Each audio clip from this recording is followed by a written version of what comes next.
OS X has a new name. It's called macOS, and this version is called Sierra. The headline feature is that you can talk to Siri on your Mac now, but there are a lot of little things that make your Mac way, way better at talking to your iPhone, your iPad, and even your Apple Watch. Now, we've learned a lot from phones over the past 10 years, and now Apple is applying a lot of that to the Mac. Let's start with Siri. You can launch it one of several ways. You can hit function space. Hey Siri, how's it going? You can also, if you don't want to do that, you can click this icon on the dock. Or if you don't want to do that, you've also got this icon up here. It's basically everywhere. It's a little confusing, but stick with it. And you can ask Siri things like, show me the weather in Utah. Here's the forecast for Salt Lake City, Utah between today and June 29th, 2016. So you get this little interactive widget here, and you can save it as an image, or if you want, you can even add it to your notification area. It's actually a lot more useful than Spotlight overall, which makes it even more frustrating that the two things just aren't combined. I type on my computer, and I really wish I could just type at Siri too. So while Siri makes your computer feel a little bit more like your phone, there's a whole pile of other features that make your computer better friends with your phone. And the first and very best of them is called iCloud Desktop and Documents.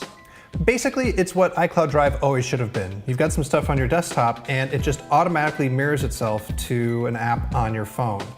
It's exactly like Dropbox, but you don't have to think about it because it's built right into the Mac and right into the iPhone. Well, until you do. Apple still charges $10 a month for a terabyte of storage, or $3 a month for 200 gigs. And it's really easy to fill that storage up, especially if you're backing up everything out of your documents folder. So another thing that can fill up all that space is all the files that have been backed up with a new feature called Optimized Mac Storage. The way it works is it looks at when your hard drive is getting too full and takes all the photos and files that you haven't touched in a while, deletes them from your local computer, and backs them up to iCloud. You can still get them whenever you want to, but it means that you've got more space on your computer to do the work that you're doing right now. So there's a bunch of other continuity features to talk about too. If you have iOS 10 on your iPhone, you can cut and paste from your phone to the Mac and vice versa. If you have watchOS 3 on your Apple Watch, you can use it to unlock your Mac so you don't have to constantly type in your password. Beyond that continuity stuff, there are a bunch of other app updates. The biggest one is to Photos. So if we open up Photos here, you can see we've got albums for people and places. Apple can figure out those things on its own.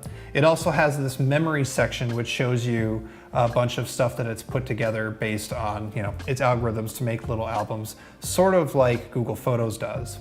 And in terms of editing photos, there are some new editing features. If you edit a live photo here, it will maintain itself as a live photo, and you can of course name people here. So this is me.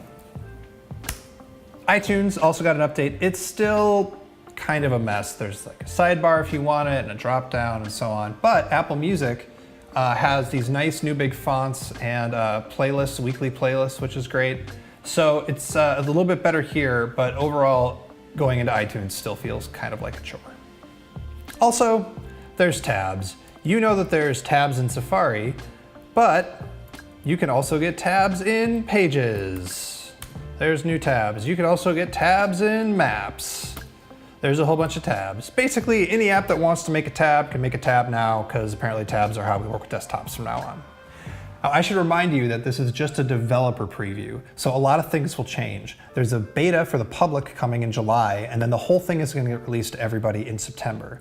And I'm hoping that between now and then, we're going to see Siri get a lot more features, because I gotta tell you, she works great when she works, but there's a lot of questions that she just doesn't understand. You had one email message from James Temple. Open it. What app shall I open? You just didn't get there, did you, Siri? If you're an iPhone user, this is going to be a great update for you. And if you're not, Apple is making the case yet again that if you have a Mac, you really want to have an iPhone, because the two things just work way better together.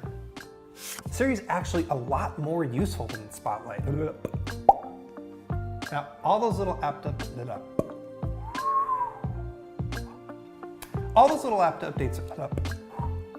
and if you're not, I gotta tell you that the Donald Trump thing that's in my head now, why am I talking like Donald Trump?